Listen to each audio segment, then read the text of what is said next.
J'ai beaucoup déménagé pour échapper à la violence. J'ai toujours eu peur de la violence. Entre 2014 et 2015, grâce à une restructuration d'entreprise qui s'est finie en redressement judiciaire, j'ai eu la chance de vivre ce que j'appelais à l'époque la bêtise humaine. J'ai pu voir dans toute une ligne hiérarchique comment les gens peuvent se perdre dans l'avidité, dans leur ego, dans la haine, dans le désespoir et dans l'ombre. Et du coup, j'avais une nouvelle peur. Une peur de m'y perdre moi aussi. J'ai décidé de faire un nouveau déménagement à l'intérieur de moi-même. Faire du ménage pour balayer ma liste de personnes impardonnables qui devenait beaucoup trop longue. Pendant ces 3 ans, j'ai rencontré des gens qui ont un don. Ce sont des dons magiques, inexplicables, mais vraiment au-delà de toute compréhension. Et leurs dons, ils ont ouvert petit à petit mon cœur. Mais je ne me suis pas laissée convaincre, comme ça. Il fallait que je pose des questions, il fallait que je fasse mes preuves. Et en fait, à la fin, j'ai découvert quelque chose d'incroyable. Mais vraiment, nous avons tous un don. Alors, je n'ai pas envie de vous convaincre comme ça. Mais je vais vous le montrer. Et voilà, ceci n'est pas un film. C'est un don. Tu sais, il y a deux manières de vivre. On est dans la peur ou dans l'amour.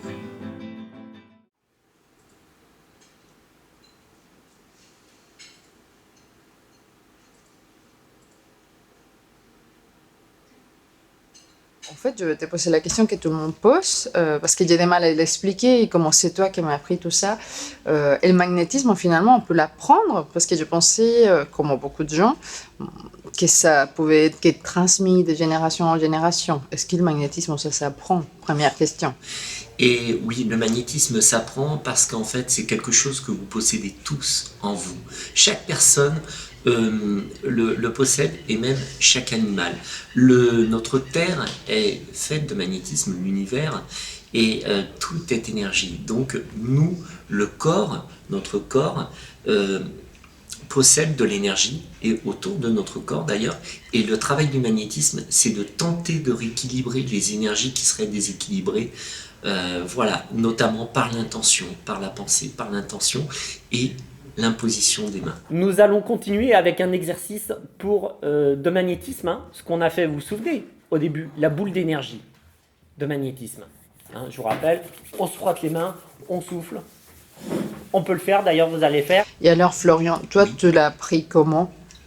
Alors moi c'était un parcours assez particulier. En fait, lorsque j'étais jeune, ça a commencé, j'étais un enfant qui avait des problèmes psychomoteurs relativement importants. Je tremblais énormément, j'étais hyper timide, hyper anxieux, mais j'avais la crampe de l'écrivain, j'étais gaucher contrarié, j'avais des très gros problèmes de lecture, même pour parler, pour discuter avec d'autres personnes, tous mes muscles se contractaient au niveau du visage. Et j'ai beaucoup appris de mes souffrances. J'ai toujours été très croyant, et j'ai eu cette première expérience à l'âge de 6 ans avec les larmes de la Vierge qui sortaient d'un tableau au cours d'une expérience, d'une statuette. Et j'ai ressenti une énergie incroyable, une énergie d'amour pur, infini, qui ne peut s'expliquer, et j'en avais la chair de poule, et j'en pleurais de joie tellement cet amour était merveilleux. Ça a commencé, j'avais 6 ans. Ensuite, j'ai eu d'autres expériences. 1 an après, ma grand-mère, sans m'expliquer comment, m'avait donné un pendule. Alors un pendule, c'est un bout de fil avec un pot au bout, c'est une bague à l'époque, et elle m'avait dit cherche l'eau. sur un terrain où il n'y avait pas d'eau pour être sourcier. Sourcier, c'est lorsqu'on détecte l'eau sans la voir, hein, sous la terre. Et à 7 ans déjà, je détectais l'eau, mais elle ne m'avait pas expliqué comment faire, donc intuitivement. Là, tu baisses un petit peu pour être le centre.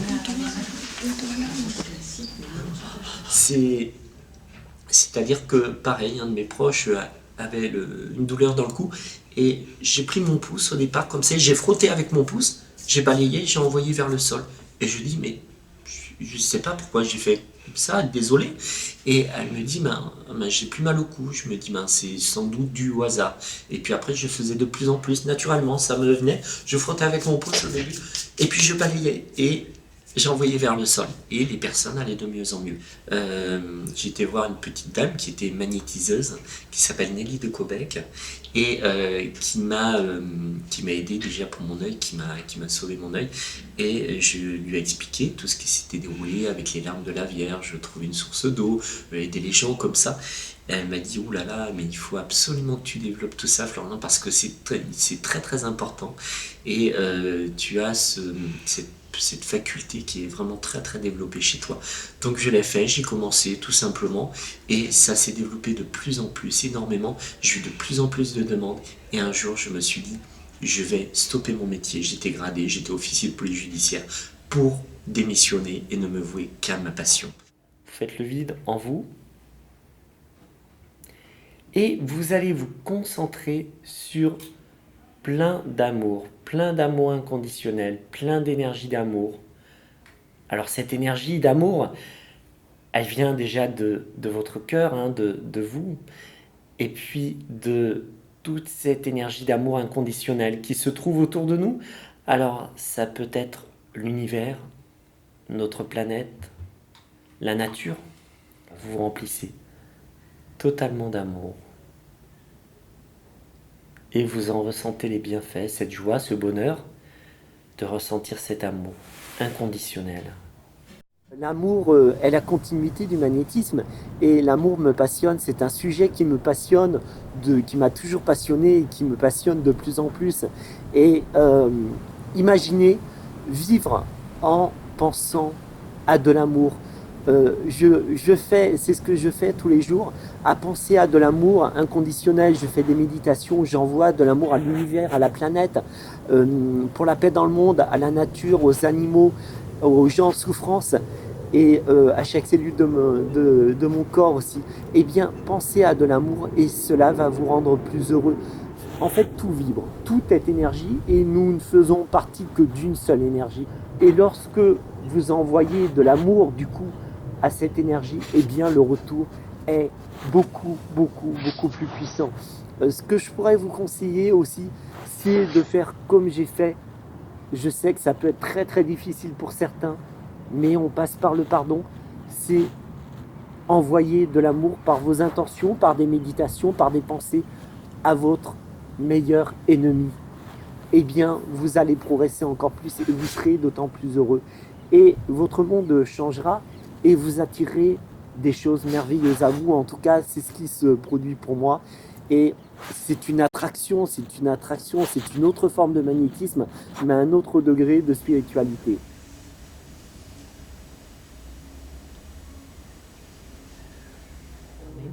Ça devenait plus lumineux. Et de la chaleur aussi à ce niveau-là, au niveau du front, ici. Et toi ?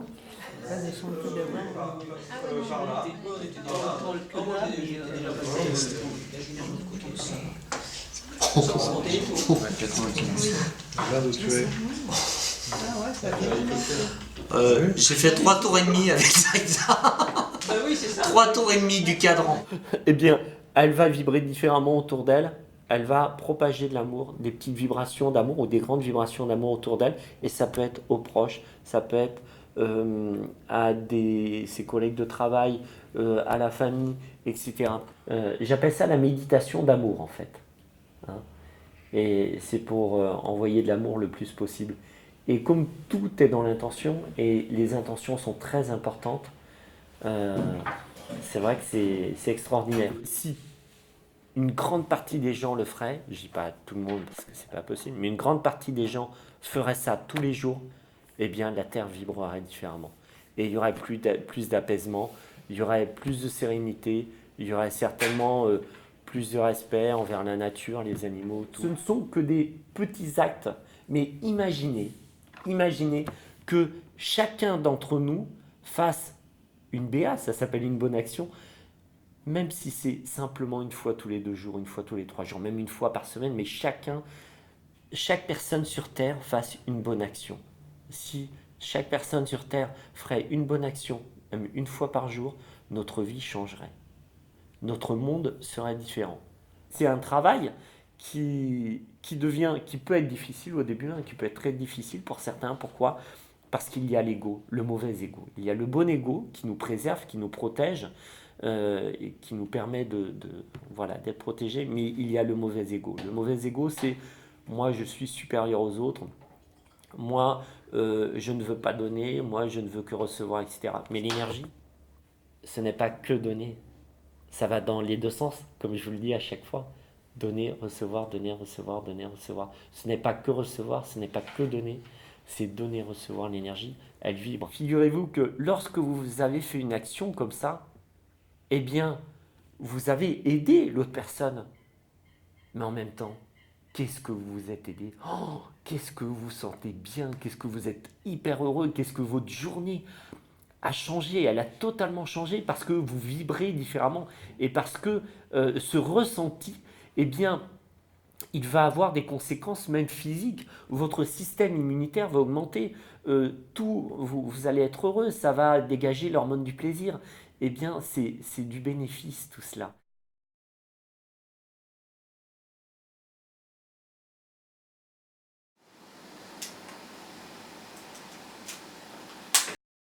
Là où j'habite à Vancouver, il y a beaucoup de gens qui ont des problèmes de logement précaire, qui vivent marginalisés et du coup ils survivent en fouillant dans les poubelles. Et donc l'initiative, en fait, on les soutient dans cette démarche, on améliore leurs conditions de travail, on reconnaît le stigma en fait, qui est attaché avec le fait de survivre comme ça et on essaye d'éduquer le public en fait, sur le pourquoi et le comment. J'ai vraiment du mal, si genre, je rentre chez moi après une longue journée et que je vois des gens qui sont dans la rue, qui dorment sur des cartons et tout, je m'y ferai jamais quoi. C'est le truc, je peux voir la même personne allongée tous les jours, je peux être préoccupée par tous mes problèmes, ça me choque. Et c'est quelque chose, je me vois pas ne rien faire en fait. Je trouve que je dis pas que tout le monde devrait faire sa carrière dans le milieu social ou local, enfin dans ce milieu, mais tout le monde doit contribuer d'une manière ou d'une autre. C'est vraiment...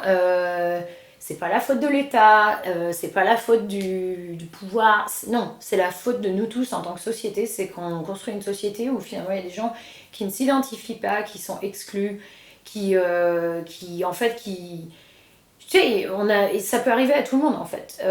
Et puis même si peut-être que ça peut pas arriver à tout le monde, peut-être qu'il y a des gens qui tomberont jamais dans la rue, mais même, en fait, c'est le problème de tout le monde. Donc c'est vrai que ça me tient à cœur en fait, et j'ai même pas de raison particulière, c'est juste que la pauvreté elle se voit visiblement là au coin de la rue, littéralement. Personnellement, pourquoi j'ai commencé à faire ça, c'est parce que venant de France et de Royaume-Uni, quand je suis arrivée au Canada, j'ai vu comme dans les films les gens qui poussent les caddies. Donc les gens pauvres, sans abri, enfin je pensais qu'ils étaient sans abri, mais en fait des fois ils ont des logements. Ils poussent des caddies qui sont remplis de trucs, donc ça peut être des canettes, du verre, des bouteilles en verre, ça peut être des vêtements, ça peut être des étagères, enfin n'importe quoi en fait, des matelas, tout ce qu'ils trouvent dans la rue en fait et qu'ils peuvent revendre ou utiliser eux-mêmes, ils le mettent dans les caddies et ils se baladent dans toute la ville comme ça. Et à Vancouver, c'est une ville qui est vraiment rangée, propre, organisée, il y a beaucoup de règles, les gens sont vraiment... ils aiment beaucoup les règles à Vancouver. Et du coup, c'était vraiment choquant en fait, le contraste entre la ville qui est extrêmement riche et finalement cette population qui survit comme ça quoi. Et en fait, ce qu'ils nous ont dit, c'est ce qu'il nous faudrait, c'est avoir une apparence un peu plus propre, un peu plus professionnelle, de façon à ce que les gens nous jugent moins. Ils trouvent que les gens finalement les jugent pour ce qu'ils font. On les regarde un peu de travers, on change de trottoir, on les évite, ou bien même des fois les gens leur fait des réflexions. Mais ils se rendent compte aussi qu'il y a quand même des gens qui les soutiennent, enfin qui trouvent que ce qu'ils font, ça a de la valeur. Donc l'idée en fait c'était comment est-ce qu'on peut mettre en valeur leur contribution. Leur contribution qui est de recycler, de réutiliser des choses qu'on jette. Et ben on leur a demandé en fait. Aucune solution n'est venue de moi en fait, c'est ça qui est mortel, c'est qu'en fait la solution, ils l'ont en eux, c'est les gens qui vivent cette expérience qui ont leur solution parce ils font ça depuis 20 ans, donc ils ont eu le temps de se poser des questions. Colombie-Britannique a un système de consigne, et donc les restaurants produisent beaucoup de bouteilles en verre, d'aluminium, canettes en aluminium, tous ces matériaux en fait qui ont une consigne. Souvent, les restaurants ont une relation informelle avec les bineurs. Donc ils savent que le bineur va venir une fois par jour, par exemple à 5h de l'après-midi, ou ils savent qu'ils vont venir une fois par semaine. Donc il y a une relation informelle. Mais le problème, c'est qu'on entendait souvent des bineurs nous dire le problème, c'est qu'ils n'aiment pas mon apparence parce que les gens dînent, et puis moi je rentre dans le resto, et puis je suis comme ça, je sens pas forcément bon parce que je viens de fouiller les poubelles pendant 5 heures. Donc la question, en fait, c'était comment est-ce qu'on peut améliorer ça, puis finalement la solution est très simple. C'est leur donner un uniforme qu'ils ont choisi eux-mêmes. Donc très simple, hein, c'est un t-shirt vert, la couleur ils l'ont choisi eux-mêmes, avec le logo Biners Project en gros dessus, le logo ils l'ont choisi eux-mêmes, le nom du projet a été choisi par les bineurs, et la définition de ce que c'est un bineur à l'arrière. Donc il n'y avait pas vraiment d'organisation qui soutient ces gens-là, et moi, c'est vrai qu'en arrivant, moi je suis pas la seule, hein, en fait il y a quand même beaucoup de gens qui reconnaissent une valeur à ça, quoi, qui se rendent compte que finalement tout ce matériel qu'ils prennent de nos poubelles, ils les réusent, ils les recyclent. Donc ça a une vraie valeur en fait. Donc moi j'ai vraiment tout de suite vu l'opportunité d'aider aux 3 niveaux en fait. Niveau écologique, puisqu'on aide des gens à recycler plus. Au niveau économique, puisque finalement en étant un petit peu intelligent, en cherchant un petit peu des réponses aux questions, finalement en fait on peut créer des programmes qui embauchent les gens et qui recyclent. Et puis le niveau social, puisque du coup les gens deviennent membres de notre projet, et on apporte un soutien en fait social, donc dans le sens ils font partie de leur communauté. C'est une communauté de gens qui font ça comme eux, donc ils s'identifient à ce groupe, et ça a un côté communauté, quoi, où les gens s'entraident. Est-ce qu'on peut dire que c'est ça l'amour aussi? Est-ce qu'il faut un petit peu d'amour pour faire ça? Oh, c'est juste des stratégies, de vouloir arranger les choses. Est-ce qu'il y a à l'intérieur de ça? Est-ce qu'il peut y avoir des choses du cœur? Oui, je pense que ça vient du cœur. C'est de l'amour dans le sens où... en fait, c'est plus de la générosité, je trouve. Faut être généreux. La générosité, c'est quoi, en fond? Généreux, c'est parce que j'ai envie que je donne, ou c'est parce que j'ai envie que l'autre ait? C'est un peu l'opposé d'égoïste, quoi. Je sais pas, moi, franchement, j'ai 37 ans, je veux pas passer plus de temps à me concentrer sur moi, quoi. Je trouve que c'est vraiment... c'est que j'ai toujours eu un truc pour l'injustice, quoi. L'injustice, en anglais, ça me trigger, tu vois, ça me fait réagir. Mais je savais pas, je m'en étais jamais rendu compte. Et je pense que ça vient aussi beaucoup du fait qu'à l'école, j'étais en fait victime d'injustice, quoi. C'est-à-dire que les profs, j'étais nulle à l'école, donc les profs me détestaient, me critiquaient publiquement, vraiment, faisaient honte, quoi. Je leur faisais honte et tout. C'était horrible. Et du coup, je pense que ça m'a vraiment... Tu vois, et maintenant, en fait, je veux pas voir des gens comme ça, quoi, qui finalement... on les oublie, on les met à l'arrière de la classe, on les met dans la rue, on les met derrière, on les cache. Les exclure parce qu'ils sont différents, mais justement... Parce qu'ils sont différents. Toi, t'étais différent, tu te dis, ah non, mais tu vas jamais y arriver. C'est ça. Un diplôme en droit, 3 langues, voilà, ces projets. En fait, c'est pour ça, c'est un message aussi. Je pense que les gens, il faut qu'ils tiennent. Faut passer à l'action, quoi. Je pense que souvent, on réfléchit trop, on se pose des questions, on a un peu peur, machin, non. Je pense qu'il faut juste le faire, quoi. Et moi, vraiment, j'avais pas vraiment d'idée de ce que j'allais faire. Je savais je sentais que j'étais sur une bonne direction, mais je savais pas où j'allais. Et je trouve que ça, c'était vraiment important quand j'ai commencé. De pas avoir son objectif vraiment, tu sais, il faut vraiment... Et c'est pour ça qu'il faut quand même avoir un côté humble, où on est capable d'apprendre, on est capable de recevoir des feedbacks, des critiques, des machins.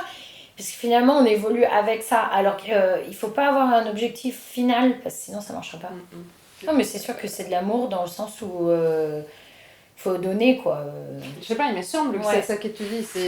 On est tous pareils avec des choses différentes. Et puis c'est arriver à voir que chaque personne contribue juste d'une manière différente.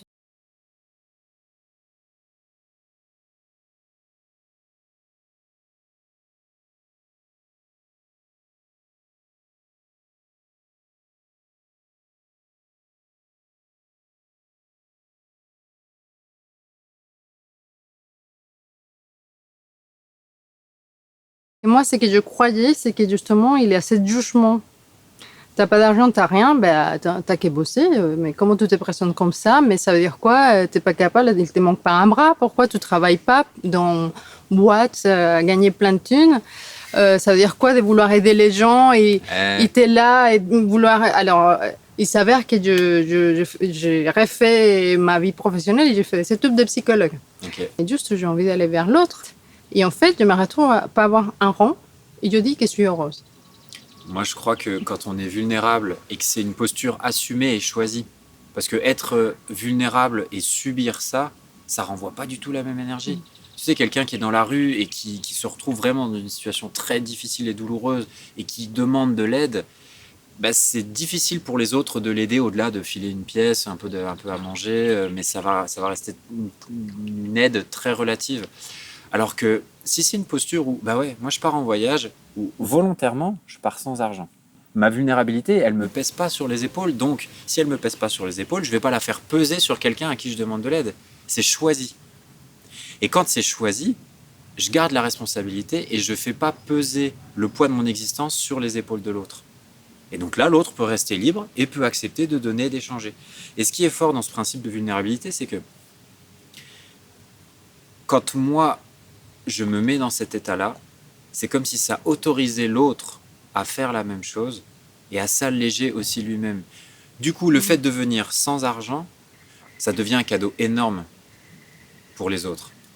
Parce que ça leur permet de sonder et de mesurer leur capacité à donner. Et on a tous, je pense, énormément de joie à sentir qu'on est capable de donner. On a des ressources autour de nous, d'empathie, de la matière, de la nourriture, de quoi que ce soit, et que ça, on peut l'offrir aux autres. Et je crois que c'est l'expérience la plus riche de l'humain, c'est de pouvoir donner.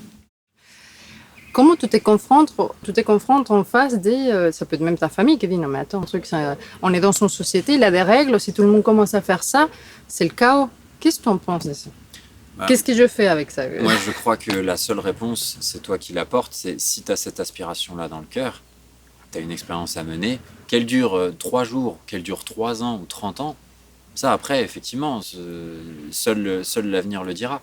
Mais pour moi, la seule chose qui compte, c'est ça vibre fort, oui, ok, et ben quel petit pas tu peux faire là aujourd'hui. Il ne s'agit pas demain, tout d'un coup, de tout lâcher, de ça y est, je vis sans argent. Non, c'est quel petit pas aujourd'hui tu peux faire pour aller dans le chemin de ton rêve. Ça peut être passer un coup de fil à un ami, ça peut être faire une recherche sur Internet, ça peut être tous les jours, on peut faire un pas. Juste un pas, il ne s'agit pas de faire un saut puis de faire des kilomètres d'un seul coup, non, tous les jours, juste un petit pas. Mais on peut en faire un tous les jours.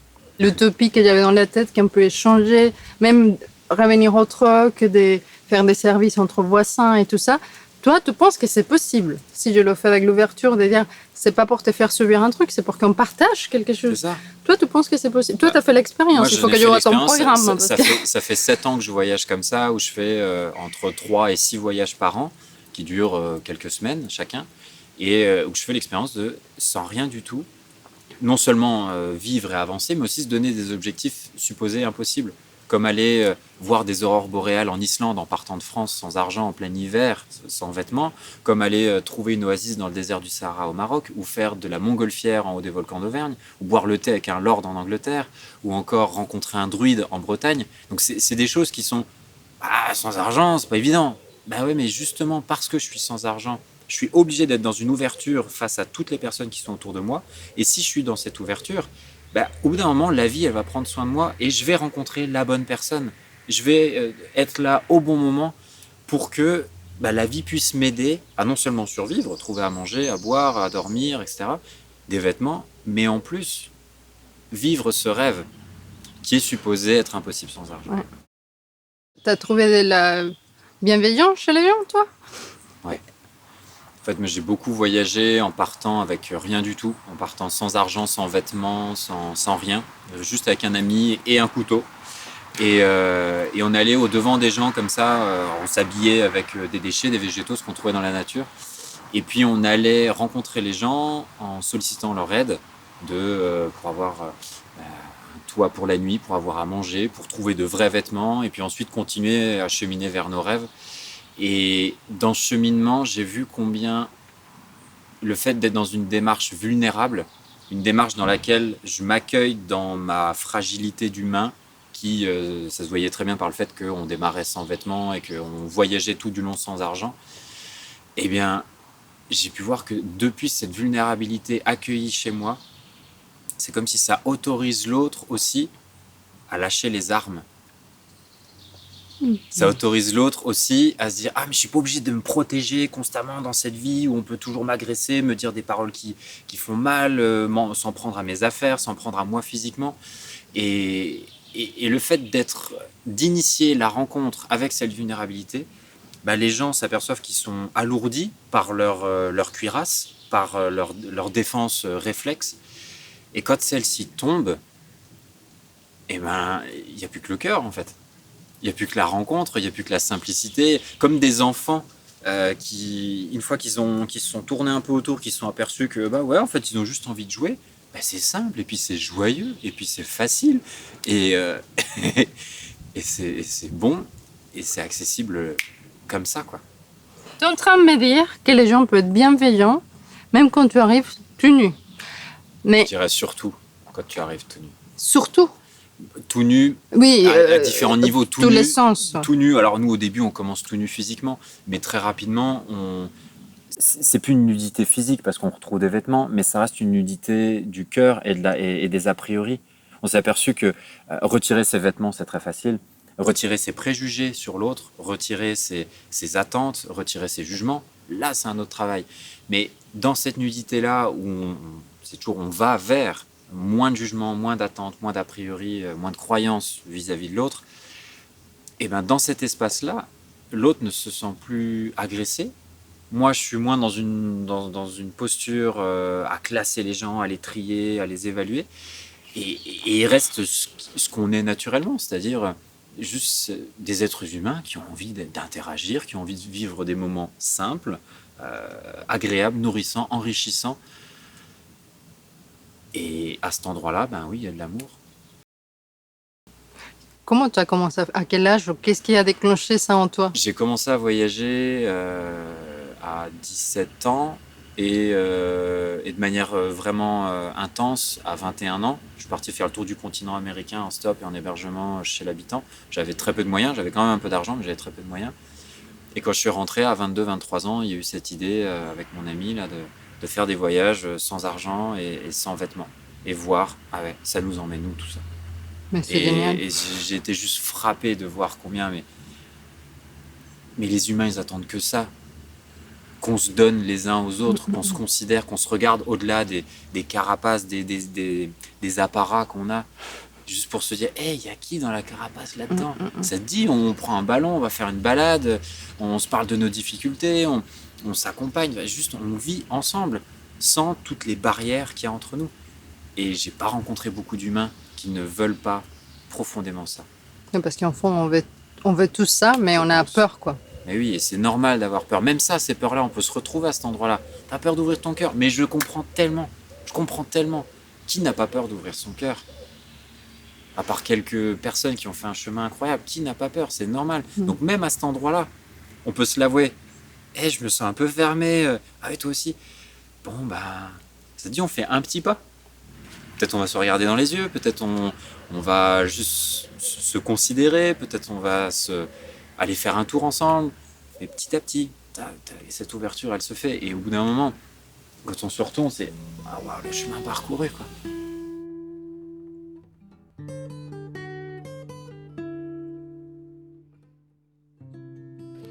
Je me suis rendu compte qu'à force de me protéger, mon corps était devenu comme un camion blindé, vous savez, sur l'autoroute, qui va à toute allure, qui avançait si bien protégé que rien ne pouvait rentrer pour me faire de mal. Mais du coup, rien ne pouvait non plus sortir et et était prisonnière de mes peurs et de mes blessures. Pendant 3 ans, je suis allée à la rencontre de la haine et de l'amour pour essayer de comprendre en fait. Et je me suis rendu compte que cette dualité, victime-bourreau, gentil-méchant, n'est qu'une construction sociale pathologisante. En fait, on est tous pareils, mais c'est pas juste une phrase.